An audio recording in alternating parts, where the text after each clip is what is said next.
Dar vienas savaitgalis, dar vienas pasivažinėjimas. Nespėjom intro pafilmuoti, jau iškart biškį pastrygom. Blogą taktiką pasirinkau, čia į kalniuką reikėjo pabiškį prasimušinėti tiesiai. O aš čia gazą dugną variau ir užskirsavo, tai kairė, tai į dešinę. Ir ten dar medis prie pat.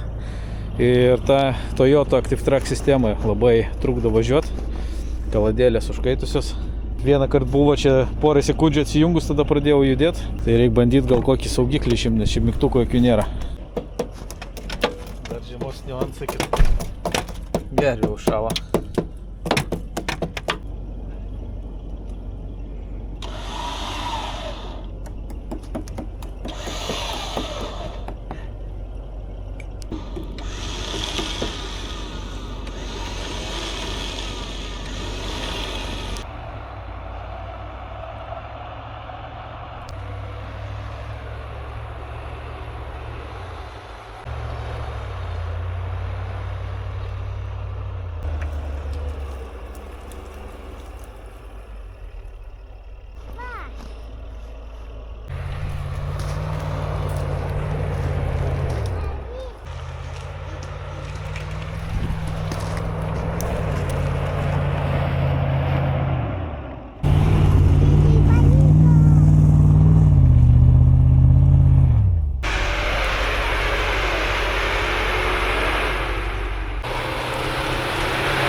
Varduobės paliko kitiem. Nu, bet čia tų duobių jau buvo daug vis tiek. Labai sunkiai mums tie kalnai sekasi. Sniegas purus, neišvažinėtas, tai ir dar padangos nežeminės, tai tenka po 10-15 kartų į tą kalną šturmuoti kiekvieną kartą prasimušant ten po metrą po du. Ištraukiau ABS saugiklį, kad neveiktų tą Active Track sistemą ir žymiai lengviau pasidarė važiuoti. Dar irgi ten nelabai sekas matau, nors jau vėžis pramuštas.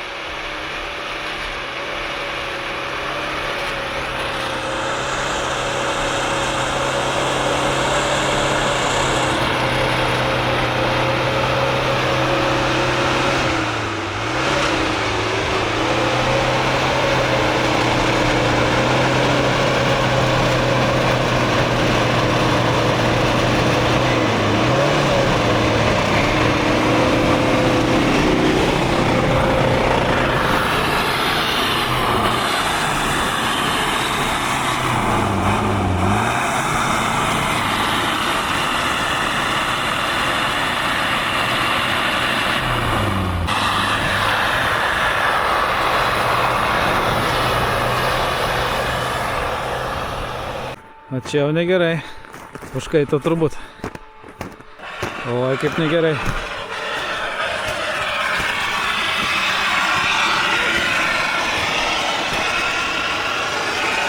Valis baigtas.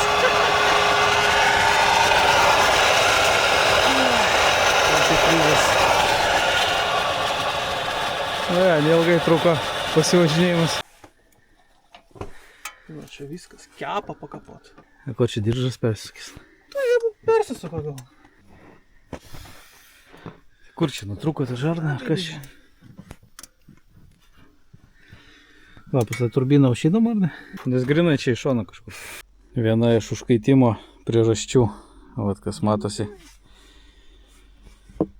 Šitam bakelį išsiplėtimo čia jau didžią dalį išpyliau, bet vat, toksai vat antifrizas ir dar matosi skirtingų spalvų. Kiek šūdo. Raudonas su žaliu sumaišytas ir labai daug brūdo viduj. Turbūt, kad nekeistas niekad. Aišku, kam keist, Ir skirtingų primaišyta ir gal dar reakcija kažkokia ir dar kažkas tai. Sijoju šlangą iš motoro visiškai. Va. Matosi. Matai? Sijoju šlangą šalia turbos. Tai va, žmonės tepalus perka pačius brangiausius, keičia kuo dažniau, o antifrizas išvis zin, svarbu, kad neužšaltų, kokia ten specifikacija, išvis net nesidomi. Ir net nežino, kad negalima pilti ten tų visų silikatais į japoniškas mašinas, o perka ten pačius pigiausius maksimui ten, kur ten aš nieko nepirkau. 5 eurai, jo, čia apie buvusius savininkus kalba eina ir apskritai, kiek pastebėjau. Ir vat, pigiausius perka iš vis be jokių specifikacijų ir po to tokie dalykai jau ne pirmą mašiną susidurėm. Šiaip yra tikimybė čia pasitaisyti, nes ten ta žarnelė, čia visgi turbinos aušinimas, ta žarnelė guminė ir labai panaši vat, į šitą. Tai reikės čia biškį nusiardyti ir gal ir pavyks pasikeisti ant vietos. Va, ta žarnelė. Sasiska išsižiojus. Čia turim ir žiūrovą. Va, ir galima atkreipdėmėsi, kaip viduj ten purvina. Viskas dėl antifrizo laikų nekeičiama. Nuotykiai nesibaigė, Padžerą surinkom. Nu, nesurinkom, bet žarnelę pakeitėm. Važiuojam į artimiausią miestelį Pabradę antifrizo nusipirkt. O Land Cruiser'e palėtintojas neišsijungė iš viso iš jėgos. Čia lūpam niekaip jis nenori kaip privirintas. Tai važiuojam dabar ant 50, 3,5 tūkstančio apsukų. Tenka trukdyti eismaną, bet ką darysi? Tai pradžiu reikės Padžero surinkti, tada žiūrėt, kad šitas Land Cruiser gal atšils ir išsijungs. Palėtintojas galiausiai išsijungė, nežinau, ar nuo šalčio čia priklauso, ar ką. Padžero iš galo važiuoja. Surinkom, antifrizo įpylėm, viskas tvarkoj, neteka. Mes to treilą tik pradėjom, čia pati pradžia buvo. Jo liko dar labai daug. Visi jau nori namo, bet pavažiuosim čia iki pirmo taško, ten pažymėta, kad brasta. Žiūrėsim, kaip ta brasta atrodo. Norisi dar, bet kažkiek pravažiuoti. Nu kaip man norisi, daugiau niekas nenori, bet bent jau kažkiek pravažiuosim, kol visiškai nesutemo. Ir tada jau kitą kartą reikės jį pratęsti. Netoli nuvažiavam, čia ta brasta.